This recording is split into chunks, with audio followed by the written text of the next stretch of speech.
لقد كان لكم في رسول الله أسوة حسنة لمن كان يرجو الله واليوم الآخر وذكر الله كثيرا.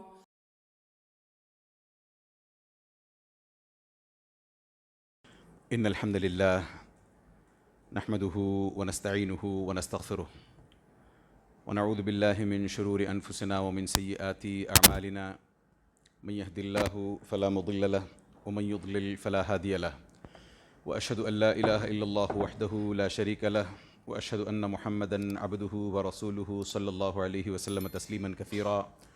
يا أيها الذين آمنوا اتقوا الله حق تقاته ولا تموتن إلا وأنتم مسلمون. يا أيها الناس اتقوا ربكم الذي خلقكم من نفس واحدة وخلق منها زوجها وبث منهما رجالا كثيرا ونساء واتقوا الله الذي تساءلون به والأرحام إن الله كان عليكم رقيبا. يا أيها الذين آمنوا اتقوا الله وقولوا قولا سديدا يصلح لكم أعمالكم ويغفر لكم ذنوبكم ومن يطع الله ورسوله فقد فاز فوزا عظيما. أما بعد فإن خير الكلام كلام الله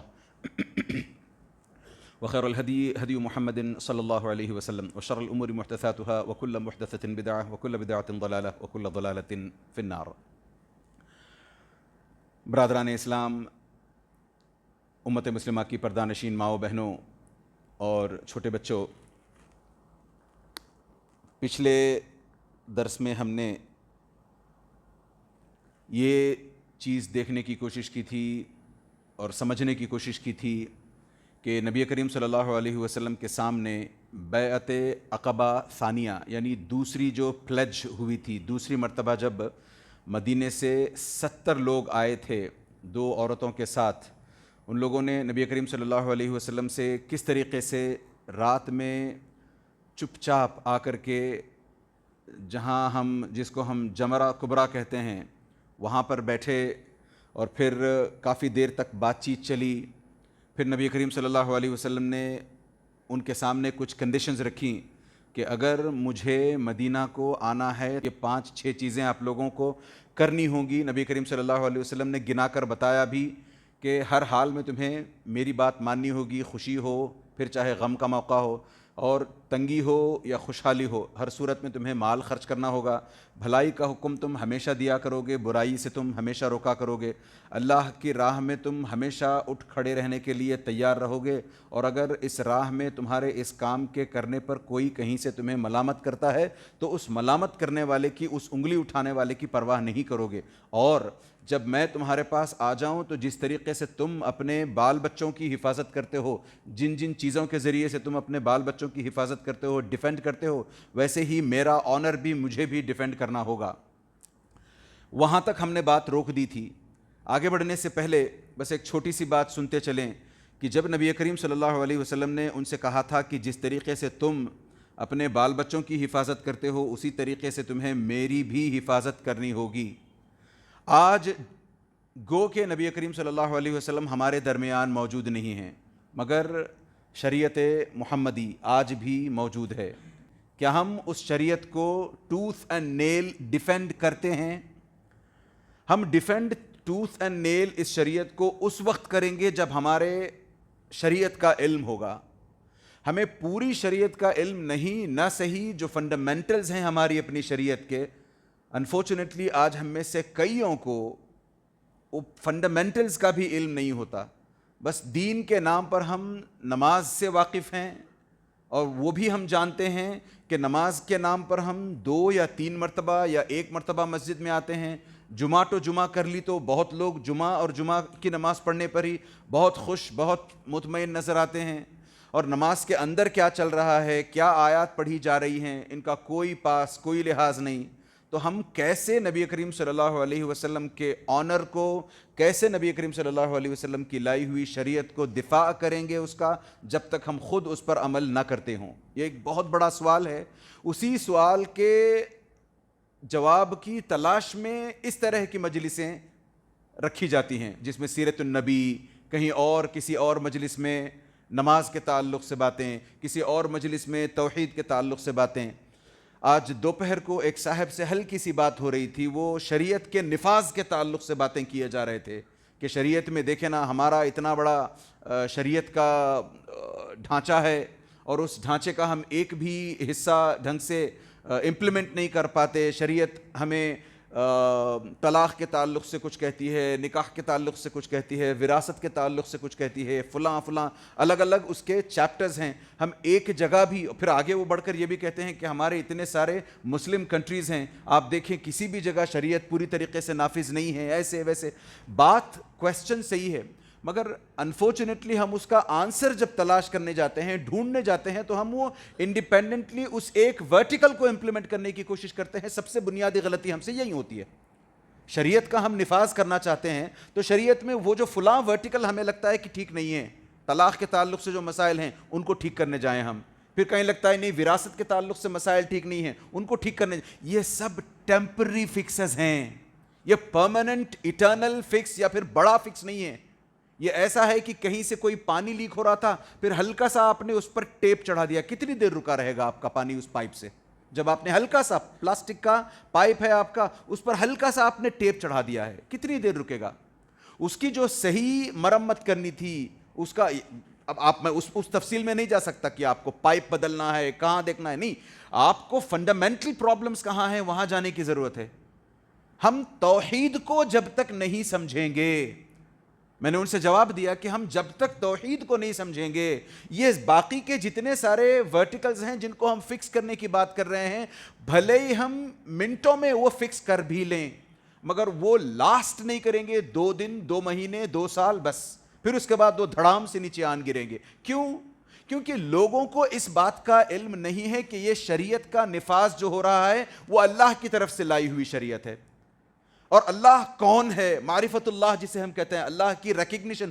جب تک اللہ کے بارے میں کسی بندے کو پتہ نہیں چلے گا کہ اللہ عز و جل اتنی عظیم ہستی ہیں, اللہ عز و جل کے اتنے ایکسٹراڈنری پاورز ہیں, اللہ عز و جل یہ کچھ کر سکتے ہیں, جب تک ہم وہاں اس کی رسائی ہمیں نہیں ہوگی, جب تک ہمیں اس بارے میں معلومات نہیں ہوگی, ان شریعتوں کے ان ورٹیکلز کا ہمیں احساس نہیں ہوگا, ان کو ہم درد مندی کے ساتھ نہیں سمجھیں گے. ٹھیک ہے آج ہے نہیں, یہ دیکھیں نا آج کتنے لوگ ایسے ہیں جو طلاق یوں ہی دے دیتے ہیں دھڑلے کے ساتھ بنا کسی مطلب کے, اور طلاق 3 طلاق ہو گئی, حلالے ہو گئے. یہ سب کچھ کیوں؟ شریعت کی پامالی کیوں؟ شریعت کو پیروں تلے روندنا کیوں؟ کیونکہ ہم توحید پر نہیں ہیں. توحید پر جس دن آ جائیں گے, سارے پرابلمز کا, سارے مسائل کا سنگولر سلوشن ہے توحید. اس کو سمجھیں گے, اپنے رب کو سمجھے کہ وہ کون ہے, یہ باقی ساری پھر خود بخود ان کی عظمت ہماری نظروں میں بڑھنے لگے گی کہ ہاں یہ شریعت میری آپ کی نہیں ہے, یہ کانسٹیٹیوشن میرا آپ کا نہیں ہے, یہ اللہ کا لایا ہوا کانسٹیٹیوشن, یہ اللہ کا لایا ہوا قانون, لہٰذا ہم پھر اس حساب سے اس کا ادب کرنے لگیں گے. تو یہاں جیسے نبی کریم صلی اللہ علیہ وسلم نے کہا نا کہ میں اگر تمہارے پاس آؤں, مدینہ آؤں, تو تمہیں میری ویسی ہی حفاظت کرنی ہوگی. کیا تم اس بات کا پلج دینے کو تیار ہو, بیعت کرنے کو تیار ہو کہ تم میرا ویسے ہی دفاع کرو گے جیسے اپنے بچوں کا اپنی بیوی کا دفاع کرتے ہو؟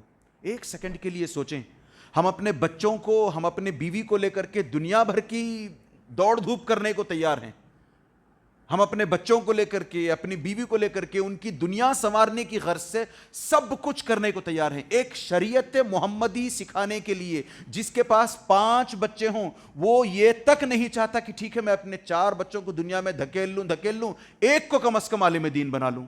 جبکہ ماجرا یہ ہے کہ 5 کے 5 کو کم سے کم فنڈامنٹلز تو آنے چاہیے. اور میرا مطلب فنڈامنٹل سے صرف یہ نہیں ہے کہ وضو کا طریقہ آ گیا, نماز کا طریقہ آ گیا, نہیں, اس میں پھر تھوڑا اور اندر جائیں گے, کافی لمبی بات ہے یہ. تو اس کو جب ہم سمجھنے لگیں گے, اور اس کو سمجھنے کے لیے اللہ عز و جل کی پہچان ضروری ہے, یہ چیزیں جب ہوں گی تب ہم آٹومیٹکلی وَعَزَّرُوهُ وَنَصَرُوهُ, یہ جو نبی کریم صلی اللہ علیہ وسلم کی تعزیر کرنی ہے, نبی کریم صلی اللہ علیہ وسلم کو وہ جو آنر دینا ہے, جیسے نبی کریم صلی اللہ علیہ وسلم کو ڈیفینڈ کرنا ہے, وہ کر پائیں گے ہم. ورنہ لوگ ہیں 1000 قسم کے کارٹونز آج بھی بناتے ہیں, 1000 قسم کی فلمیں آج بھی بنتے ہیں, ہمارے کان جو نہیں رینگتی. اچھا, میں اس کا یہ مطلب نہیں ہے کہ اب چلو طیش میں آؤ, کچھ الٹا سیدھا کر بیٹھو, نہیں, قانون کو ہاتھ میں لینا نہیں ہے. اگر کچھ کرنا ہے اس کے بدلے میں, یہ جو کارٹونز بنتے ہیں, نبی کریم صلی اللہ علیہ وسلم کے خلاف فلمیں بنتی ہیں, ان کی شان میں غیر مسلم تو غیر مسلم مسلمان گستاخی کرتے ہیں, اس کے دفاع کے لیے, اس کو حل کرنے کے لیے, اس کو سنبھالنے کے لیے, اسے روکنے کے لیے کچھ کرنا ہے تو ہمیں کتاب پڑھنی ہے, کتاب التوحید. تو ہمیں اللہ عز و جل کا قرآن سمجھنے کی کوشش کرنی ہے، ایمان سمجھنے کی کوشش کرنی ہے. یہ سب اگر ہم کر لیں گے تب انشاءاللہ تعالی ہم سچ مچ ڈیفینڈ کرنے کے قابل بھی ہوں گے، اور ہم اس لیول پر آ جائیں گے ایمان کے کہ لوگ خود بخود ہماری طرف کھینچے چلے آئیں گے. مدینے میں ہوا کیا تھا؟ مدینے میں ہوا کیا تھا؟ ہم جان آئے ہیں، ہم پڑھ آئے ہیں.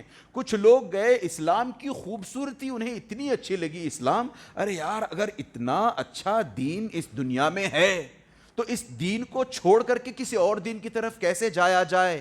مدینے والوں سے یہ ہو نہیں پایا تھا. ہم سیکھیں گے انشاءاللہ العزیز. آج کے درس میں بھی ہم سمجھنے کی کوشش کریں گے کہ وہ مدینے میں جو انقلاب آیا، اہل کتاب تھے، اپنی کتابوں کو پڑھ کر کے اس میں یہ سیکھ کر کے آئے تھے کہ اب تب میں نبی کریم صلی اللہ علیہ وسلم ایک تو مبعوث کیے جائیں گے، بھیجے جائیں گے، پھر ہجرت کر کے مدینہ پہنچیں گے. وہ انتظار میں کیوں تھے؟ کیونکہ ان کے اندر وہ ایمان کا نیوکلیس تھا. ہمارے اندر وہ ایمان کا نیوکلیس تو ہے، مگر اس نیوکلیس کو ہم آگے بڑھا کر کے اس کو پھر میں کیمیکل ٹرمز بتاؤں آپ کے سامنے اچھا نہیں لگے گا، اس کا ایک فیژنری ریاکشن ہوتا ہے، وہ کریں ہم تو ہمارا نیوکلیس پر ملٹیپلائی ہوگا. وہ ہم نہیں کرتے. جب صحابہ نے یہ کنڈیشن ان کی مان لی کہ ہم آپ کا ہر طریقے سے دفاع کریں گے، غور کر کے دیکھیں، سوچ کر کے دیکھیں، 70 لوگ ایک ساتھ ایک چھوٹی سی جگہ میں کھچا کھچ بھرے بیٹھے ہیں، رات کا وقت ہے. اب نبی کریم صلی اللہ علیہ وسلم جیسے ہی یہ کنڈیشنز لے ڈاؤن کرتے ہیں کہ آپ کو یہ سب کرنا ہے، آگے بڑھ کر کے نبی کریم صلی اللہ علیہ وسلم اس سے پہلے کی بیعت کرنے لگے. برا ابن معرور اٹھ کر کھڑے ہو جاتے ہیں، فوراً کہتے ہیں ہم آپ کا ہر طریقے سے دفاع کرنے کو تیار ہیں. ہم اپنے بچوں کو جیسے ڈیفینڈ کرتے ہیں، بچوں کی جیسے حفاظت کرتے ہیں، اپنی وائف کی جیسے حفاظت کرتے ہیں، واللہ ہم آپ کی بھی ویسے ہی حفاظت کریں گے. ضرورت پڑی تو ہم تلوار اٹھانے سے بھی پیچھے نہیں ہٹیں گے آپ کی حفاظت میں. یہ کون؟ برا ابن معرور کہتے ہیں ہم نے تو جنگیں جھیلی ہیں، خون جنگیں کھیلنا. کون؟ برا ابن معرور کہہ رہے ہیں یہ ہماری رگوں میں ہے. تو ہماری یہ ریت رہی ہے، پشتینی ریت رہی ہے کہ ہم جنگوں میں جنگجوؤں کے بچے ہیں، ہم وارئرز کے بچے ہیں. ہم آپ کو ہم لے جائیں گے، پوری طریقے سے ڈیفینڈ کر سکیں گے ہم آپ کو. غور کریں، میں پھر بتاتا ہوں آپ کو، 70 لوگ کھچا کھچ بھرے بیٹھے ہیں. دوسری طرف نبی کریم صلی اللہ علیہ وسلم اور عباس بن عبد المطلب جو ابھی تک مسلمان نہیں ہوئے ہیں، دونوں بیٹھے ہیں یہاں پر. تو اس سے پہلے کہ بیعت شروع ہو، ایک صحابی نے کہا، برا ابن معرور نے کہا چلیں ہم بیعت کرنے کے لیے تیار ہیں. فوراً دوسرے وہاں سے ابو الہیثم التیہان فوراً اٹھ کھڑے ہوتے ہیں، ہولڈ آن. بیعت کرنے سے پہلے نبی کریم صلی اللہ علیہ وسلم 1 منٹ کے لیے رک جائیں. ہمارے یہود کے ساتھ اپنے کچھ معاہدے ہیں، ان کے ساتھ ہمارا کچھ اگریمنٹ ہے کہ ہم یہ کریں گے، وہ نہیں کریں گے، ایسا کریں گے، ویسا نہیں کریں گے. ہم آپ کی خاطر یہ سارے کے سارے اگریمنٹس توڑنے کو تیار ہیں. ابو الہیثم التیہان کہتے ہیں یہ سارے کے سارے اگریمنٹ جو ہمارے کافی عرصے سے یہود کے ساتھ چلے آ رہے ہیں، سب تگنے کو، سب تجنے کو، سب توڑنے کو تیار ہیں. مگر ہم جواب میں یہ چاہتے ہیں کہ کہیں ایسا تو نہیں ہوگا کہ کل کو جا کر کے ہم ان سے اپنے سارے معاہدے، سارے کانٹریکچول اگریمنٹس توڑ لیں، پھر اللہ عز و جل آپ کو غلبہ عطا کر دے اور آپ ہمیں چھوڑ کر کے چلے جائیں، پھر ہم ان سے جوجھ نہیں پائیں گے. پھر تو کیا ہوگا؟ پھر بتائیں ہمیں. تو نبی کریم صلی اللہ علیہ وسلم فوراً مسکرا پڑتے ہیں. فتبسم رسول اللہ صلی اللہ علیہ وسلم ثم قال بل الدم، تمہارے خون کے ساتھ میرا خون ہے، تمہاری جیت میں میری جیت ہے، تمہاری قبر کے ساتھ میری قبر ہوگی، میں تمہارے ساتھ ہوں. جن سے تم بھڑو گے ان سے میں بھڑوں گا، جن سے تمہاری مصالحت ہوگی، ریکنسائل جن کے ساتھ، ریکنسیلیشن جن کے ساتھ ہوگا، میں ان کے ساتھ. یعنی میں تمہارے ساتھ صرف غلبے تک نہیں، قدم بقدم تمہارے ساتھ چلوں گا. یہ نبی کریم صلی اللہ علیہ وسلم نے جیسے ہی کہا، پھر اچانک ایک اور صحابی اٹھ کھڑے ہوئے، عباس بن عبادہ. یہ اٹھ کھڑے ہوتے ہیں اور یہ کہتے ہیں، کیونکہ اچانک انہوں نے بھانپ لیا تھا کہ لگتا ہے ابھی بھی کنسنسس نہیں بن پایا ہے، کیونکہ جہاں بیعت کرنے کے لیے ہاتھ بڑھانے کی بات برا ابن معرور نے کی، صحابی کا نام یاد رکھیں، برا ابن معرور نے ہاتھ بڑھانے کی بات کی، تو ابو الہیثم اٹھ کھڑے ہوئے اپنی ایک چھوٹی سی مس انڈرسٹینڈنگ کو کلیئر کرنے کے لیے. تو اب کہیں اور کوئی دوسرا نہ کھڑا ہو جائے، اس سے پہلے عباس ابن عبادہ، عباس ابن عبد المطلب کی بات نہیں کر رہا، عباس ابن عبادہ دوسرے صحابی، وہ اٹھ کر کھڑے ہوتے ہیں، کہتے ہیں ہولڈ آن، جب آپ یہ پلش دے دو تو اس کا مطلب یہ ہے کہ یہ جو کالے گورے یہاں پر بیٹھے ہیں مکے میں، یہ تمہارے جانی دشمن بن جائیں گے کل کے دن، قتل و خون ہوگا، تمہارے اپنے مارے جائیں گے کل کے دن.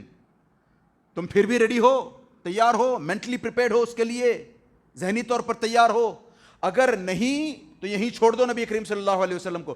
وہاں آگے لے جا کر کے جب آپ دیکھنے لگو کہ یار میرا بھائی مارا گیا، میرا باپ مارا گیا، میرا بیٹا مارا گیا، میرا فلاں مارا گیا، تب تم نبی کریم صلی اللہ علیہ وسلم سے دستبرداری کرنے لگو، اپنے کندھے اپنے ہاتھ جھٹکنے لگو. اس وقت اس سے بہتر ہے کہ یہاں چھوڑ دو نبی کریم صلی اللہ علیہ وسلم کو. پھر بھی عباس بن عبد المطلب کے پاس صحیح ہے نبی کریم صلی اللہ علیہ وسلم، ہیں پریشانیاں ہیں یہاں پر، مگر تم چاہتے ہو کہ تم وہاں لے جاؤ، جنگیں ہوں، تمہارے اپنے کچھ لوگ جائیں، مال تمہارا لٹ جائے، ہاتھ تمہارے کچھ نہ آئے، شکست ہونے لگے تمہاری. ایسے وقت پر تم نبی کریم صلی اللہ علیہ وسلم کو ہائی اینڈ ڈرائی چھوڑ دو، اس سے بہتر ہے یہیں چھوڑ دو. تو فوراً صحابہ کہتے ہیں نہیں، اب چاہے جو بھی ہو جائے ہم نبی کریم صلی اللہ علیہ وسلم کے ساتھ آگے بڑھ کر رہیں گے، بیعت کر کے رہیں گے. تو پھر سے دوبارہ ایسرٹین کرنے کے لیے، ریکنفرم کرنے کے لیے اسعد ابن زرارہ اٹھ کھڑے ہوتے ہیں. وہ اٹھ کر کے سیدھے، سب سے چھوٹی عمر کے صحابی، if I'm not wrong ان کی عمر 18 سال ہے اس وقت. آج کا 18 سال کا نوجوان دیکھیں اور اپنے آپ کو یا اس بندے کو، بلکہ ہم 40-50 سال کے دیکھیں، ہماری عقلیں، ہم اپنے آپ کو وائز مانتے ہیں، بڑی عقل مند مانتے ہیں. کوئی آ کر کے بیوقوف کہہ دے ہم چانٹا مارنے کو تیار ہوتے. بیوقوف کسے کہا؟ ہماری عقلیں. اور ہماری عقلوں کا موازنہ کریں پھر 18 سال کی اس عقل سے، اسعد ابن زرارہ کی. وہ فوراً اٹھ کھڑے ہوتے ہیں سچویشن کو بھانپ لینے کے بعد، نبی کریم صلی اللہ علیہ وسلم کا ہاتھ پکڑ کر کہتے ہیں، نبی کریم صلی اللہ علیہ وسلم کا ہاتھ پکڑ کے سارے 70 صحابہ جو بیٹھے ہیں ان سے کہتے ہیں دیکھو نبی کریم صلی اللہ علیہ وسلم کو یہاں سے لے جانے کا مطلب ہے کہ سارے کا سارا عرب ورلڈ تم سے تمہاری دشمنی پر اتر آئے گا. کچا چبانے کو تیار بیٹھا ہے. ویسے بھی نبی کریم صلی اللہ علیہ وسلم کو مارنا چاہتے ہیں. ہمارے سامنے ہے کہ حبشہ کی ہجرت کے موقع پر کتنے لوگوں کو اذیت دی گئی، تکلیفیں دی گئی. مسلمان ویسے بھی پس رہے ہیں. تم لے جا کر وہاں تم سمجھتے ہو کہ تم ریڈ کارپٹ رول آؤٹ کرو گے نبی کریم صلی اللہ علیہ وسلم کے لیے. پھر وہاں سے یہ لوگ جنگ کے لیے آئیں گے، تلواروں کی جو مار پڑے گی دن میں تارے نظر آ جائیں گے. لے جانا چاہتے ہو؟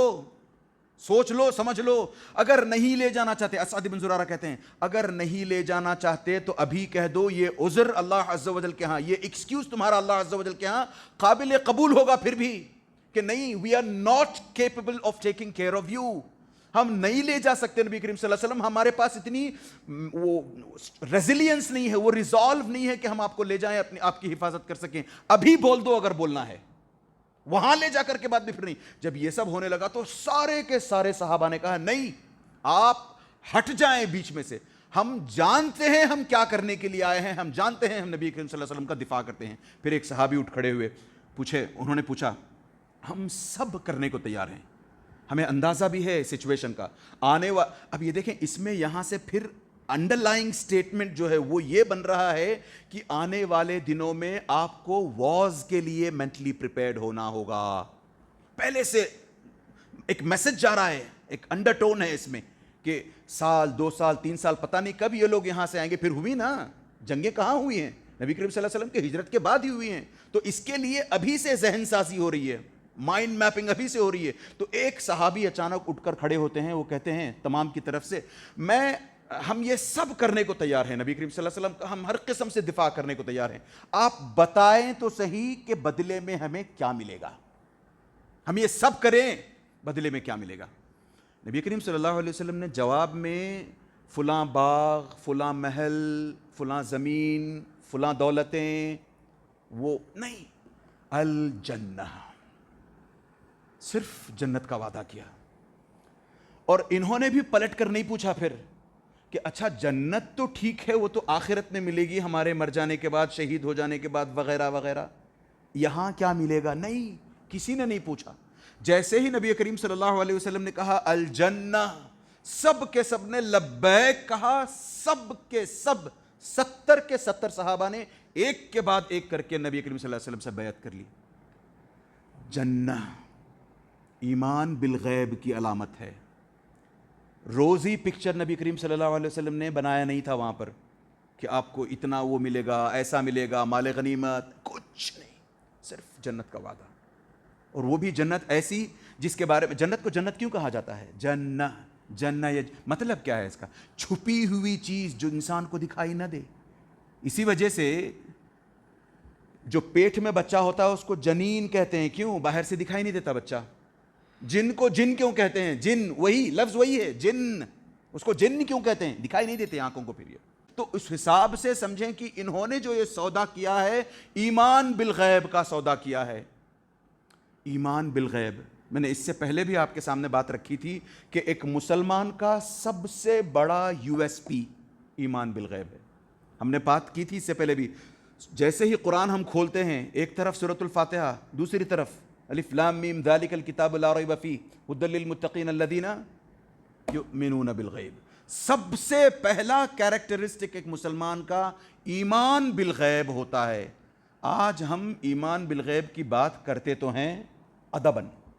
نہیں بھائی میں کچھ کروں گا ڈانٹ پڑے گی، مولانا ماریں گے، والد صاحب ڈانٹیں گے، فلاں کچھ کہیں گے، اسلام سے باہر نکالنے کی بات کریں. نہیں، میں خاموش رہتا ہوں. ورنہ ٹٹول کر دیکھیں ایمان بالغیب کے تعلق سے. اگر ایمان بالغیب ہمارا سچ مچ ویسا ہو جیسا ہونا چاہیے، جیسا اس کا حق ہے، تو ہم گناہ نہیں کرتے. کیونکہ ہر مرتبہ انسان کو پھر یہ دکھائی دیتا کہ نہیں میں کروں گا تو پکڑا جاؤں گا. کچھ لوگ ہیں آج بھی، بلکہ ہو سکتا ہے میجورٹی ہوں، کئی مرتبہ کچھ بھی غلط کرنے سے صرف اس لیے رک جاتے ہیں نہیں یار میں یہاں کر تو لوں مگر قیامت کے دن کیا جا کر جواب دوں گا. تو یہ ایمان بالغیب. اچھا یہ ایمان بالغیب کا نیوکلیس آیا بھی تو کہاں سے آیا؟ یہ جو نیوکلیس تھا ان کے اندر ایمان بالغیب کا، مدینے والوں کے اندر، کہاں سے آیا؟ سال 2 سال ہی تو کچھ لوگوں نے جا کر کے وہاں پر پڑھانے کی کوشش کی تھی. ہم جان کر آئے ہیں نا، جب نبی کریم صلی اللہ علیہ وسلم نے پہلی بیعت عقبہ کر لی، پھر دوسری بیعت عقبہ سے پہلے کیا کیا تھا نبی کریم صلی اللہ علیہ وسلم نے؟ 2 لوگوں کو بھیجا تھا جا کر کے وہاں پڑھائیں، لکھائیں، دین سکھلائیں. 1-2 سال کے اندر کتنا دین سیکھا ہوگا انہوں نے؟ خاص طور سے ایمان بالغیب کی بابت کتنی بات سیکھی ہوگی انہوں نے؟ وہ ہم اس کو اینالائز اس حساب سے بھی کر سکتے ہیں کہ ہم 1 یا 2 سال میں کتنا دین سیکھتے ہیں. پچھلے 10-20 سالوں میں ہم نے کتنا دین سیکھا ہے. تو ان لوگوں نے کیا کیا ہوگا کہ جان ہتھیلیوں پر لے کر کے نبی کریم صلی اللہ علیہ وسلم کے سامنے آ گئے کہ ہم سودا کرنے کو تیار ہیں، بدلے میں جنت کافی ہے، ہمیں اس دنیا کے ریوارڈز نہیں ملتے نہ صحیح، آخرت کا ریوارڈ جنت ملتا ہے، کافی ہے ہمیں. وہ ایمان بالغیب کا جو نیوکلیس آیا تھا ان کے پاس، وہ آس پاس ان کے یہود رہتے تھے، اہل کتاب رہتے تھے. ان میں سے جو اچھے لوگ تھے ان کے اندر، جن کے اندر ایمان باقی تھا، وہ وہاں آئے ہوئے تھے نبی کریم صلی اللہ علیہ وسلم کی تلاش میں. وہ ٹرینیٹیرین کرسچنز نہیں آئے تھے وہاں پر، عزیر کو بیٹا کہنے والے نہیں آئے تھے وہاں پر جو یہود کے وہاں آ کے بسے ہوئے تھے مدینے میں. اللہ کو ایک ماننے والے، عزیر کو نبی ماننے والے، عیسیٰ کو نبی ماننے والے وہاں آ کر بسے ہوئے تھے. ان کے اندر جو نیوکلیس تھا ایمان کا، اس ایمان کے نیوکلیس نے انہیں وہاں لایا تھا. نبی کریم صلی اللہ علیہ وسلم کا انتظار تھا، اس وجہ سے آئے تھے. وہ فرکشن کی وجہ سے، یعنی خربوزے کو دیکھ کر خربوزہ جیسے رنگ بدلتا ہے، ویسے ہی آپ جب کسی اچھے آدمی کے یا کسی اچھی کمیونٹی میں رہنے لگو تو آپ کے بھی اخلاق، آپ کی بھی سوچ ویسی ہونے لگتی ہے. اس کی تازہ مثال، زندہ مثال تو یہ ہے کہ ہم یہاں غیر مسلموں کے بیچ رہتے ہیں، اسی لیے ہماری سوچ بھی غیر مسلموں جیسی ہو گئی ہے. ہم بھی دنیا کے پیچھے بھاگتے ہیں، ہم سے دنیا نہیں چھوٹتی ہے. ہم نمازوں کو کھیل سمجھتے ہیں، اللہ عز و جل کو نیکسٹ ڈور نیبر سمجھتے ہیں. اللہ المستعان. کیوں؟ کیونکہ ان لوگوں کے ہم دیکھتے ہیں کہ یہ اپنے خداؤں کو گالی دیتے ہیں، خداؤں پر کیچڑ اچھالتے ہیں، خداؤں کو لان تان کرتے ہیں، ان کا مذاق اڑاتے ہیں. ہمارا مسلمان بھی نمازوں کا مذاق اڑاتا ہے، قربانیوں کا مذاق اڑاتا ہے. اللہ المستعان. کیوں؟ کیونکہ ہم ان کے بیچ رہنے لگے ہیں. لہٰذا وہاں پازیٹیو یہ تھا کہ چونکہ اہل کتاب کے بیچ مدینے والے رہنے لگے تھے، ان سے بار بار ان کی بات چیت ہوا کرتی تھی، ڈائیلاگ جو ہوا کرتا تھا. کئی مرتبہ ان کا اسلام پر یا پھر یوں کہیں کہ اللہ پر، معرفت اللہ پر ڈائیلاگ ہوا کرتا تھا ان کا. تو اس کے نتیجے میں یہی وجہ ہے نا، فنڈامنٹل ریزن کیا تھا ان کے واپس آ کر کے بیعت کرنے کا. جیسے ہی ان کو پتا چلا کہ یار جس نبی کی دہائی اہل کتاب یہود ہمیں مکے میں دے رہے ہیں، ہم بولتے ہیں نا ہول دینا، جس نبی کو لے کر کے کہتے ہیں کہ یہ نبی آ جانے دو ایک مرتبہ ہجرت کر کے، تکا بوٹی کریں گے تمہاری، عاد و ارم کو جس طریقے سے مارتے، یہ جو دھمکیاں دیتے ہیں ہمیں، وہ تو یہاں بیٹھا ہے نبی. ہم بیعت کر لیتے ہیں. تو وہ نیوکلیس ان کے سسٹم کے اندر چلا گیا تھا. اس وجہ سے انہوں نے کہا نہیں, اس سے پہلے کہ یہود آ کر کے یہ بیعتیں کرنے لگے, جان کے نذرانے پیش کرنے لگے, ہم پیش کر لیتے ہیں نذرانے جان کے. تو بتانے کا مقصد یہ ہے کہ ہم جس ماحول میں رہتے ہیں, یا تو ہم اپنے ذریعے سے اس ماحول کو انفلوئنس کر سکتے ہیں, یا اس ماحول کا ہم انفلوئنس لے سکتے ہیں. اذ لم تشغلک بالطاعہ شغلتک بالمعصیہ.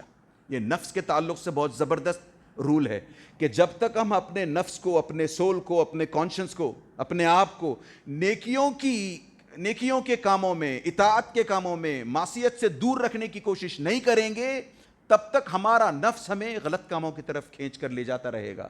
اثر یا تو قبول کرتا ہے ہمارا نفس, یا اثر چھوڑتا ہے ہمارا نفس.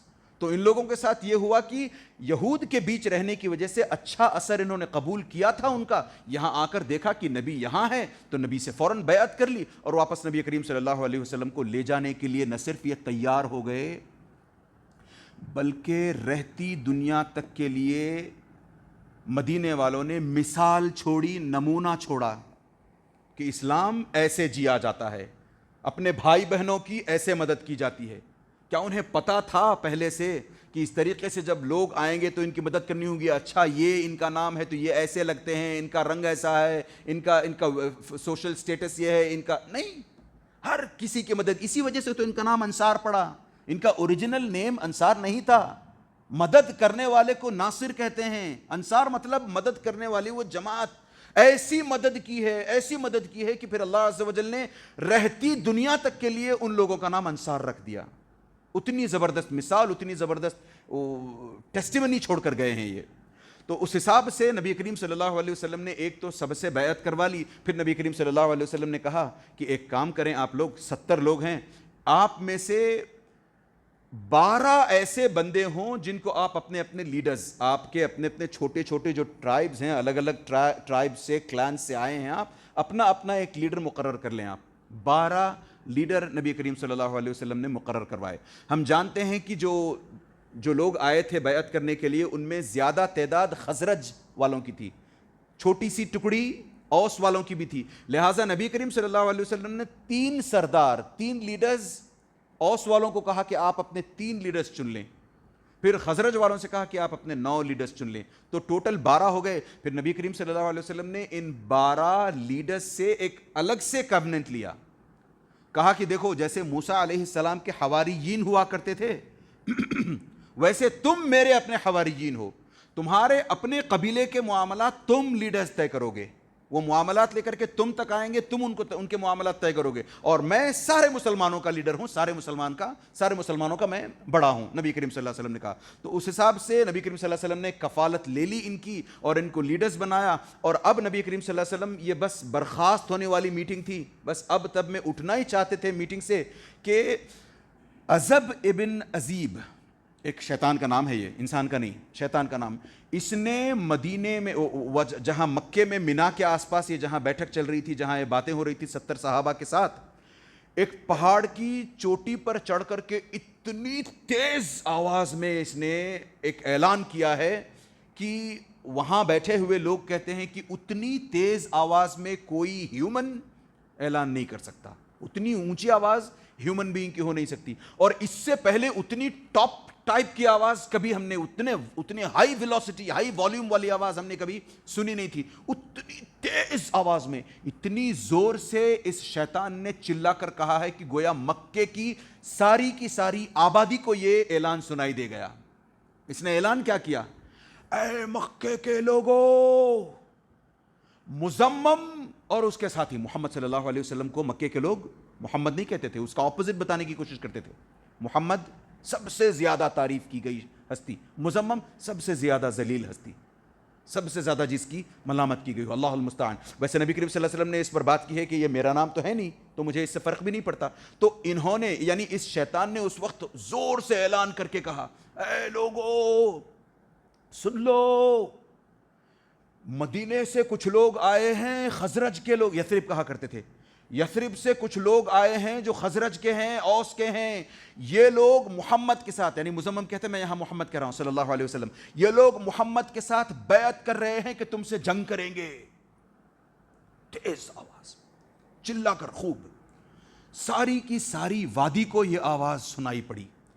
تو جیسے ہی یہ آواز ان 70 لوگوں نے بھی سنی, عباس ابن عبادہ فوراً اٹھ کھڑے ہوتے ہیں, کہتے ہیں نبی کریم صلی اللہ علیہ وسلم حکم دیں, ابھی کے ابھی ہم, وہ نمونہ پیش کرنا تھا نا کہ ہم آپ کو لے کر جو جانے کے لیے آئے ہیں ایسے ہی نہیں, ہم آپ کو ڈیفینڈ بھی کر سکتے ہیں, تو اس کا ایک نمونہ پیش کرنے کے لیے دوسرے معنوں میں وہاں عباس ابن عبادہ نے کہا آپ اگر اجازت دیں تو کل ہی ہم منا میں جتنے بھی لوگ ہیں غیر مسلمین تلواروں سے حملے کرنے کو تیار ہیں ہم. تو نبی کریم صلی اللہ علیہ وسلم نے فوراً کہا لم نؤمر بذالک, ایک اور حدیث میں لم نؤمر بذالک بعد, اب تک ہمیں اس چیز کا حکم نہیں ہوا ہے. ارجعوا الی رحالکم, اپنے اپنے خیموں میں واپس چلے جاؤ, اپنی اپنی جگہ پر واپس لوٹ جاؤ, ہمیں جنگ کا حکم نہیں ہوا ہے. یہ کہنا تھا کہ سب لوگ آہستہ آہستہ کر کے واپس چلے گئے. اب دوسرے دن صبح میں قریش کے لوگوں کو جیسے رات میں انہوں نے یہ سنا تھا تو تڑکے یہ لوگ نکل کے آئے ہیں. مدینے والے کہاں کیمپ کیے ہوئے ہیں, یعنی یثرب, وہ لوگ جو حج کے لیے آئے تھے منا میں رکے ہیں, کہاں رکے ہیں پتا کر کے سیدھا منا میں جو لوگ جہاں جہاں رکے ہیں ان کے پاس پہنچتے ہیں, جا کر کے ان سے بات چیت کرنے لگتے ہیں. دیکھو کل رات ہمیں خبر ملی ہے کہ تم لوگوں نے ایک قسم کی بیعت کی ہے, ایک قسم کا پلیج لیا ہے محمد کے ساتھ کہ تم ہمارے ساتھ جنگ کرنا چاہتے ہو. یاد رکھیں, یہ بات انڈرلائن کرتے چلیں کہ 70 صحابہ جنہوں نے بیعت کی تھی وہ دوسرے مشرکین کے ساتھ یہاں منا آئے ہوئے تھے. سب کے سب جب سو گئے تو وہ 70 یہاں سے ایک, وہاں سے ایک, وہاں سے ایک, وہاں سے ایک کر کے آہستہ سے بلی جیسے دبے قدم ہو جاتی ہے اس طریقے سے نکل کر کے نبی کریم صلی اللہ علیہ وسلم سے بیعت کرنے کے لیے آئے تھے. باقی ٹینز آف ادر یا ہنڈریڈز آف ادرز تھے مشرکین جو وہیں اپنے کیمپس میں رات گزارے ہیں, وہ رات سو کر آئے ہیں وہاں پر. تو صبح میں اٹھنے کے بعد جب یہ لوگ وہاں پر پہنچتے ہیں تو اس میں ادھر ادھر صحابہ بیٹھے تو ہیں, اس گروپ میں صحابی ہیں, اس گروپ میں ایک صحابی, یہاں ایک صحابی, بیٹھے تو ہیں تمام, مگر اکثر اس کی میجورٹی جو ہے غیر مسلموں کی ہے, مشرکین کی ہے. تو جب یہ تفتیش کرنے کے لیے, سوال کرنے کے لیے پہنچتے ہیں تو سارے مشرکین سے ان جنرل سوال ہو رہا ہے کہ بھئی آپ لوگوں نے کوئی اگریمنٹ کیا ہے کہ نبی کریم صلی اللہ علیہ وسلم کے ساتھ کہ ہمارے ساتھ جنگ کریں گے, کیونکہ ایسا ہمیں رات میں سننے میں آیا. تو یہ سب جو مشرکین تھے جن کو اس رات میں جو ہوئی ہے بیعت اس کا کوئی پتہ بھی نہیں تھا, وہ سب لوگ یونیسن ایک آواز میں نہیں نہیں نہیں نہیں بالکل نہیں, ہم لوگ تو کہاں مزے میں سو رہے تھے رات بھر. ہم یہ صحابہ آپس میں ایک دوسرے کو دیکھ رہے ہیں بیٹھ کر کے, کنکھیوں سے دیکھتے ہیں, دیکھو ہم لوگوں نے کچھ نہیں کہا, بچ گئے, یہ لوگ ہماری طرف سے ڈیفینڈ کر رہے ہیں. تو جیسے تیسے کر کے انہوں نے ہزار اگلوانے کی کوشش کی, چونکہ میجورٹی اس بیعت سے بالکل ناواقف تھی, پتہ بھی نہیں تھا کسی کو. تو سب نے ایک آواز میں کہا نہیں ایسا کچھ نہیں ہوا, نہیں بالکل نہیں, نو چانس. سب نے جب ایسا کر لیا تو یہ لوگ ٹھیک ہے کر کے واپس چلے گئے. مگر مکے کے لوگ تھے یہ, اور انہوں نے کچے چنے نہیں چبوائے تھے, یہ جانتے تھے, کچی گولیاں نہیں تھی ان کی, یہ جانتے تھے کہ کیسے تفتیش کرنی ہے. لہٰذا برابر یہ لوگ اس کی باٹم تک جانے میں لگے رہے. نہیں سنا تو ضرور تھا, اور ایسا بھی نہیں ہے کہ صرف آپ نے سنا ہے, میں نے بھی سنا اور وہی الفاظ میں نے سنے ہیں, اور اس نے بھی سنا ہے, اس نے, بات کچھ نہ کچھ ضرور ہے. We have to go to the bottom of this, جانا پڑے گا ہمیں. تو یہ لوگ اندر سے تفتیش کرنے لگے کہ پتا کریں کچھ نہ کچھ ہوا ضرور ہے.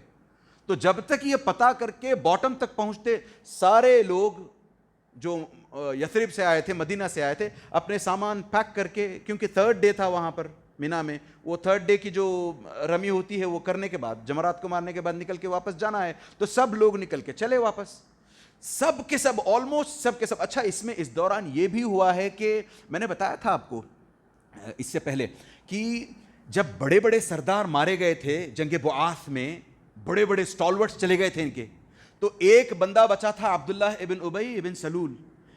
اوس اور خزرج دونوں جو اوپوننٹس ہیں, آرچ رائیولز ہیں ایک دوسرے کے, ان دونوں نے جوائنٹلی یہ کیا تھا کہ ہم اس کو سپورٹ کریں گے, آپ اس کو ہمارا اپنا یہاں کا سردار بنا دو. تو یہ عبداللہ ابن ابی ابن سلول کے پاس بھی یہ لوگ پہنچ جاتے ہیں. سب سے تو تفتیش کر کے پوچھ لی, پھر عبداللہ ابن ابی ابن سلول کے پاس بھی تفتیش کرنے کے لیے پہنچ جاتے ہیں کہ دیکھو کل رات ہم نے یہ سنا تھا ایسے کہ تمہارے کچھ لوگ نبی کریم صلی اللہ علیہ وسلم کے ساتھ, یعنی محمد کے ساتھ بیعت کرنے لگے ہیں. تو عبداللہ ابن ابی ابن سلول اپنے اس اورا میں کہ میں یہاں کا سردار ہوں, تو اس نے بھی اپنے حساب سے جواب دیا, نہیں نہیں نہیں, میری قوم ایسا کوئی کام نہیں کر سکتی. اتنی بڑی اگر انہیں کوئی سازش کرنی تھی یا اتنا بڑا قدم اٹھانا تھا, میں سردار ہوں, مجھے کانفیڈنس میں لیے بغیر کیسے کر سکتے ہیں یہ کام؟ بالکل نہیں. تو اس نے بھی انہیں جو ہے دلاسا دلانے کی کوشش کی کہ کچھ نہیں ہوا ہے. تو پھر بعد میں گئے ہیں, ویریفائی کرنے کی کوشش کی ہے, چھان بین کرنے کی کوشش کی ہے. تو جب سب لوگ واپس چلے گئے اپنے سامان لے کر کے یثرب کی طرف, مدینے کی طرف, سب صحابہ واپس جا رہے ہیں. ان میں 2 صحابہ ہیں, ایک ہیں منذر ابن عمر اور دوسرے ہیں سعد بن عبادہ. یہ 2 صحابہ ہلکے سے دوسری پوری جماعت کے مقابلے میں, سارے لوگوں کے مقابلے میں تھوڑا سا پیچھے تھے یہ لوگ. اور یہ جب پہنچ رہے ہیں, سب لوگ جا رہے ہیں, تو ان کو اب باٹم تک پہنچ گئے, خبر مل گئی نہیں ڈیفینیٹلی اگریمنٹ ہوا ہے, چلو پکڑتے ہیں, ابھی دور نہیں گئے ہوں گے, مدینہ نہیں پہنچیں گے, چلو راستے ہی میں دبوچتے ہیں. اس حساب سے ان لوگوں نے بھی مکے سے اپنے گھوڑے دوڑائے ہیں, خوب تیز گئے ہیں یہ لوگ, گھوڑے اونٹ جو بھی ہیں لے کر کے خوب تیز پہنچے ہیں. سارے لوگ تو بچ بچا کر نکل گئے, یہ 2, اچھا یہ 2 نہ صرف صحابہ ہیں بلکہ یہ 2 ان 12 نقیبوں میں سے ہیں, 12 لیڈرز میں سے ہیں. یہ 2 لیڈر پکڑے گئے, منذر ابن عمر اور سعد ابن عبادہ. منذر تھوڑے سے تیز تھے, بہت ایجائل تھے, وہ جیسے پکڑنے کی کوشش کی بھی ہے تو چھڑا کر کے باہر نکل کے فوراً بھاگے ہیں, سرپٹ بچ گئے وہ نکل کر کے. مگر سعد ابن عبادہ ان کے نرغے میں آ گئے, پکڑ میں آ گئے ان کی. انہوں نے سعد بن عبادہ کے ہاتھ باندھے ہیں, خوب مارتے پیٹتے بال نوچتے واپس مکے کو لے آتے ہیں ان کو, سعد بن عبادہ کو, تاکہ راز اگلوا سکیں, پتہ کروا سکیں کہ کیا ہو. اب جیسے ہی سعد بن عبادہ مکہ پہنچتے ہیں, ان کی یہ لوگ کیپٹیو بنا کر کے لے آئے ہیں, تو جیسے ہی یہاں پہنچتے ہیں سعد بن عبادہ, تو ان کو جیسے مار دھاڑ کر کے ان کے ساتھ راز اگلوانے کی کوشش شروع ہی ہوتی ہے کہ ایک تو مطعم ابن عدی اور دوسرے حارث ابن حرب, یہ 2 لوگ ایسے ہوتے ہیں جو فوراً نبی کریم صلی اللہ جو فوراً سعد بن عبادہ کو چھڑانے کے لیے آ جاتے ہیں.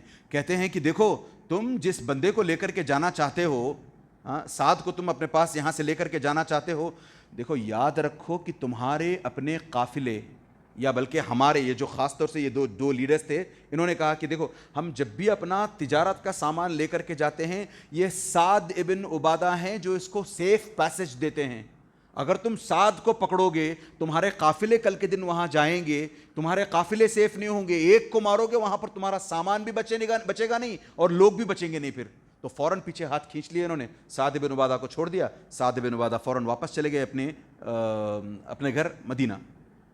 تو اس طریقے سے نبی کریم صلی اللہ علیہ وسلم کے ساتھ یہ بیعت نہ صرف مکمل ہوتی ہے بلکہ تمام کے تمام لوگ خوب سہولت کے ساتھ, آسانی کے ساتھ نبی کریم صلی اللہ علیہ وسلم مدینہ پہنچ جاتے ہیں. اس میں 1-2 انڈرلائن کرنے والی باتیں یہ ہیں یہاں پر کہ ہم مسلمان عام طور پر بیچ والی راہ نہیں لیتے, جس میں دونوں طرف کی چیزوں کو بیلنس کر کے چلنا ہوتا ہے. یا تو ہم اس پار ہو جاتے ہیں یا تو ہم پورے اس پار ہو جاتے ہیں. خاص طور سے توکل علی اللہ کے معاملات میں, اللہ پر ریلائنس جو کرنا ہے, اللہ پر بھروسہ جو کرنا ہے. ایک مسلمان یا تو اللہ پر کمپلیٹلی بھروسہ نہیں کرتا, یعنی 0 بھروسہ, ارے اللہ عز و جل کہاں آئیں گے مدد کرنے کے لیے. کئی لوگ ہیں جو صاف کہتے ہیں کہ اللہ اتر کے آئیں گے کیا مدد کرنے کے لیے. اللہ المستعان. اللہ کو اتر کے آنے کی ضرورت ہے ہماری مدد کرنے کے لیے. کہ اللہ خود آئیں تو مدد ہوگی. مدد کے لیے اللہ عز و جل کسی کو بھیج نہیں سکتے, دشمن کو کمزور نہیں کر سکتے, آپ کے راستے آسان نہیں کر سکتے, آپ کی جھولی میں جاب نہیں ڈال سکتے, آپ کی جھولی میں آپ کا پیسہ نہیں, سب کچھ کر سکتے ہیں اللہ عز و جل. تو ہم یا تو کمپلیٹلی اللہ پر بھروسہ یعنی 0 ریلائنس ہی نہیں کرتے, یا پھر اللہ عز و جل پر کچھ لوگ ہوتے ہیں اتنا بھروسہ کرتے ہیں کہ پھر وسائل پر بھروسہ نہیں, میں گھر بیٹھا رہوں گا پھر بھی مجھے ملتی رہے گی روزی روٹی. نہیں بھائی, اللہ عز و جل نے کہا ہے کہ آپ کو محنت بھی کرنی ہے, روزی روٹی کی تلاش میں نکلنا بھی ہے. فمشو فی مناکبہا, کہ اللہ عز و جل بار بار کہتے ہیں زمین میں پھیل جاؤ, وابتغوا من فضل اللہ فانتشروا فی الارض وابتغوا من فضل اللہ. ارے زمین میں پھیلو, اپنی روزی روٹی تلاش نہیں, میں گھر پر بیٹھا رہوں گا بس, مجھے اللہ پر بھروسہ ہے بھروسہ. مگر جس طریقے کے وسائل کو, مینز کو اڈاپٹ کرنے کی جو بات ہے, یا تو مسلمان وہ نہیں کرتا, صرف بھروسہ کر کے بیٹھ جاتا ہے, یا تو پھر کمپلیٹلی خود اپنے ہاتھ میں میٹرز لے لیتا ہے, اللہ کچھ نہیں کرتا, میں کر لوں گا سب کچھ. یہاں دیکھیں نبی کریم صلی اللہ علیہ وسلم کو مدینہ ہجرت کر کے جانے سے 1 دن 2 دن 1 سال 2 سال نہیں, 3 سال پہلے سے پلاننگ ہو رہی ہے کہ میں وہاں آؤں گا تو کیا حال ہوگا, کیسے کرو گے تم, کیا کیا کرو گے. وہاں پر پہلے سے زمین ہموار کی ہے نبی کریم صلی اللہ علیہ وسلم نے. جیسے ہی پتا چلا کہ اچھا مدینے کے لوگ تیار ہیں مجھے لینے کے لیے, چلو آج رات نکل جاتے, نہیں, ارے سالوں کی اس میں اسکیمنگ چلی ہے, سالوں کی اس میں پلاننگ چلی ہے. وہاں پہلے ٹولی تیار کی ہے, لوگ تیار کیے ہیں, ان کے ایمان کو چٹان جیسا مضبوط کیا ہے, وہ جان دینے کے لیے تیار ہو گئے ہیں. ٹھوک بجا کر دیکھا ہے کہ زبانی طور پر بول رہے ہیں یا سچ مچ جان دینے کے, جان کے نذرانے پیش کرنے کو تیار ہیں. وہ سب ایسرٹین کرنے کے بعد اب نبی کریم صلی اللہ علیہ وسلم اجازت دیتے ہیں کہ جائیں, اب یہاں سے ہجرت کا موقع ہے, سب لوگ جس کو یہاں تکلیف ہو رہی ہے اٹھو نکل جاؤ یہاں سے. وہ پہلے سے پلاننگ ہونی چاہیے. آج کتنے ایسے مسلمانوں کے ایسے مشنز ہیں, ویژن, پتہ نہیں کیا کیا ہیں, ادارے ہیں, کمیٹیز ہیں, تنظیمیں ہیں, اندھیرے میں تیر مارتے رہتے ہیں. کوئی ویژن نہیں, کوئی پلاننگ نہیں, کوئی اسکیمنگ نہیں, کوئی کچھ نہیں, بس ایسے ہی. اور سامنے سے ہلکا سا خطرہ دکھائی دیتا ہے, دبا کر کے بیٹھ جاتے ہیں. پھر کیوں؟ پلاننگ نہیں ہے. تو پہلے سے پلاننگ کر کے, یا پھر ایک مسلمان انڈیپینڈنٹلی اپنی ہی بات اگر کر رہا ہو, انڈیویجولی اپنے ہی بارے میں اگر سوچ رہا ہو, تو وہ بیلنسڈ اپروچ ہونا چاہیے کہ ایک طرف میں اللہ پر کمپلیٹلی ریلائی کروں گا, تو دوسری طرف جو مینز مجھے لینے ہیں, جن سبب کو, اسباب کو مجھے اختیار کرنا ہے, میں وہ اسباب بھی اختیار کروں گا. تب اللہ عز و جل کی طرف سے پھر مدد بھی آتی ہے, کیونکہ آپ نے اپنی طرف سے نہ صرف توکل کا کام کیا بلکہ ریلائنس والا, بلکہ اس حساب سے آپ نے اسباب بھی لیے, مینز بھی آپ نے حاصل کیے, مینز کو بھی آپ نے سہارا بنایا. تو یہ چیز ہمیں انشاءاللہ تعالیٰ پھر اس پر اور بات کریں گے جب نبی کریم صلی اللہ علیہ وسلم ہجرت کرنے کے لیے خود نکلتے ہیں. وہاں پھر نبی کریم صلی اللہ علیہ وسلم نے ایکسٹراڈنری ڈیمونسٹریشن کیا ہے کہ اسباب کیسے اختیار کیے جاتے ہیں. بلائنڈ فیتھ نہیں چلے گا, آپ بھروسہ کریں اللہ عز و جل پر, مگر آپ کے سامنے جو ہے اس کو بھی اختیار کریں, اس سبب کو بھی لے لیں, اس مینز کو بھی لے لیں آپ. یہ نبی کریم صلی اللہ علیہ وسلم نے بتانے کی کوشش کی ہے. وہاں پر انشاءاللہ تعالیٰ پھر بات کریں گے. اچھا, دوسری اس میں ضروری بات یہ ہے کہ جب نبی کریم صلی اللہ علیہ وسلم نے مکے میں 13 سال لگ بھگ رہ کر کے دیکھ لیا کہ یہاں اب اور آگے مشن بڑھ نہیں رہا ہے, تو نبی کریم صلی اللہ علیہ وسلم نے دوسری جگہ تلاش کرنی شروع کی. نبی کریم صلی اللہ علیہ وسلم کو خواب میں بھی دکھلایا گیا کہ آپ کو ہجرت کرنی ہے, اس پر بھی بات کریں گے انشاءاللہ تعالیٰ. میں بتانا یہ چاہتا ہوں کہ نبی کریم صلی اللہ علیہ وسلم کو جب یہاں لگا کہ it is not working any more, یہاں پہ اب کام اور نہیں ہو رہا ہے, تو نبی کریم صلی اللہ علیہ وسلم نے دوسری جگہ زمین تلاش کرنے کی کوشش کی. وہاں جا کر کے اسلام کے بیج بوئے جائیں, وہاں جا کر کے اسلام کی آبیاری کی جائے, وہاں اسلام پنپتا ہے کیا دیکھا جائے. یہ کام آج لوکل لیول پر تو ہوتا نہیں ہے, نہ ہی انٹرنیشنل نہ نیشنل لیول پر کوئی ہوتا ہے کام. بتائیں کوئی ایسی ٹکڑی ہے پوری دنیا میں جو انٹرنیشنل لیول پر اس طریقے کے ڈائیلاگ کرنے کے لیے بھیجی جاتی رہی ہو, یا بھیجی جاتی ہے کہ ٹھیک ہے یہاں جا کر کے دین کے پھیلانے کا کام کرتے ہیں, اچھا یہاں نہیں ہو رہا ہے تو کم از کم اس طرف کوشش کرتے ہیں. نہیں, سب اپنی اپنی پریشانیوں میں, اپنی اپنی زندگیوں میں ویست. وہ اکا دکا تنظیمیں ہیں, کوشش کرتی بھی ہیں تو پھر ان پر انگلیاں اٹھاتے ہیں ہم لوگ, یہ ایسے یہ ویسے ہیں, کچھ غلط بھی ہیں اس میں. جو بھی اس طریقے سے کام کر رہی ہے, کر بھی رہی ہے, تو سچی اچھی نہیں ہے, ہیں غلطیاں ہیں. مگر بتانے کا مقصد یہ ہے کہ ہم بین الاقوامی سطح پر, انٹرنیشنل لیول پر آرگنائز طریقے سے اس کام کو, اگر یعنی کچھ جید علماء کی ٹیم اگر تیار ہو جن کا صرف یہی کام ہو کہ ہم ڈائیلاگ شروع کریں گے فلاں کنٹری کے ساتھ, فلاں کنٹری کے ایمبیسڈرز کے ساتھ, فلاں کنٹری کے جو بڑے ہیں, جو لیڈران ہیں, ان کے ساتھ جائیں گے, بات چیت کریں گے, ڈائیلاگ کریں گے, بیٹھ کر کے ان کے سامنے اسلام رکھنے کی کوشش کریں گے. یہ جو خاص طور سے اسلام کے خلاف نفرتی ماحول جو برپا ہے, اس کو کم سے کم اس کی آگ کو ڈاؤز کرنے کے لیے, اس آگ کو بجھانے کے لیے, اس دھوئیں کو کم از کم ایگزاسٹ کروانے کے لیے, نکلوانے کے لیے کچھ تو کریں. کوئی نہیں کرتا. وہ اتنی لیول پر نہیں, نہ صحیح ہماری رسائی, ہماری پہنچ اتنی دور تک نہیں ہے, نہ صحیح ہم اپنے گھر میں کیا کرتے ہیں دین نافذ کرنے کے لیے, ہم اپنے دوست تک دین پہنچانے کے لیے کیا کرتے ہیں. اچھا, کچھ کرنے کی بھی ضرورت نہیں ہے, صرف ہم نیک بنے رہیں, اچھے مسلمان بنے رہیں. رمضان آ رہا ہے, ہمیں اچھا مسلمان بنانے کے لیے, وہ ٹاپ نوچ کا مسلمان, گیا گزرا مسلمان بھی رمضان کے مہینے میں ٹاپ نوچ کا مسلمان بن جاتا ہے. وہ مسلمان بناتا اللہ عز و جل رمضان بھر میں اس لیے ہے کہ پھر 11 مہینے اس ٹریننگ کا اثر باقی رہے. اگر ہم اس ٹاپ نوچ کے مسلمان کو جیسے ہم بنتے ہیں، باقی 11 مہینے باقی رہنے دیں تو پھر دوسرے لوگ اسلام کی طرف کھینچے چلے آئیں گے۔ کتنے لوگ ایسے ہیں جن کو آپ جانتے ہیں، اگر نہیں جانتے ہیں تھوڑا سا سوشل میڈیا کھنگالیں ملے گا آپ کو، کتنے لوگ ہیں شکایت کرتے ہیں، میرا پڑوسی، میرا دوست، میرا کالیگ، میرا فلاں، میرے ساتھ زندگی بتائی اس نے، میں نے اس کے ساتھ پورا کالج کیا، 10 سال سے جاب کرتا ہوں اس کے ساتھ، ایک بار دین کا ایک میسج نہیں دیا مجھے، میں خود تلاش کر کے دین پر آیا ہوں، اتنا زبردست دین ہے، اور میرا یہ دوست جو مجھے اپنا سب سے بیسٹ دوست سمجھتا ہے دغاباز نکلا، اسلام کی بات نہیں کی اس نے۔ کتنے ایسے لوگ ہیں جو دین پر آ تو جاتے ہیں ہاں، مگر ہم ان تک دین کی ہلکی سی معلوماتی سے ہی، میں بتا رہا ہوں نا، کچھ کرنے کی بھی ضرورت نہیں ہے۔ ہم خود اگر دعویٰ، سب سے بیسٹ دعویٰ جو ہے ہمارے اپنے کانڈکٹ کا دعویٰ ہے۔ منہ کھول کر دعوتی کلمات رکھنے سے پہلے، اللہ کے بارے میں بتانے سے پہلے ہمارا اپنا چرتر بتائے گا، ہمارا اپنا کانڈکٹ بتائے گا کہ ہم کیسے مسلمان ہیں۔ انفارچونیٹلی آج ایسے مسلمان ہیں، مسلمان نہیں چاہیے۔ ایک تو ہے سوشل میڈیا نے ویسے بنا رکھا ہے، مگر ہم خود اس بات کو جانتے ہیں کہ ایک مسلمان دوسرے مسلمان سے متنفر ہے۔ نہیں بھائی، مسلمانوں کے ساتھ مجھے سودا نہیں کرنا، غلط ہے، یہ بھی غلط ہے۔ وہی پھر بیچ کی راہ، ارے آپ مسلمان سے سودا نہیں کریں گے، یہ کہیں گے کہ مسلمان دھوکہ دیتا ہے ایسا، ارے کلمہ پڑھتا ہے وہ، کم از کم اس کے کلمے کا تو لحاظ کرو۔ کئی لوگ ہیں بولتے نہیں، اس مسلمان سے بیپار کرنے سے بہتر ہے میں اس بندے کے ساتھ جا کر کے اس غیر مسلم کے ساتھ بیپار کر، ارے وہ مسلمان کم از کم کلمہ تو پڑھتا ہے۔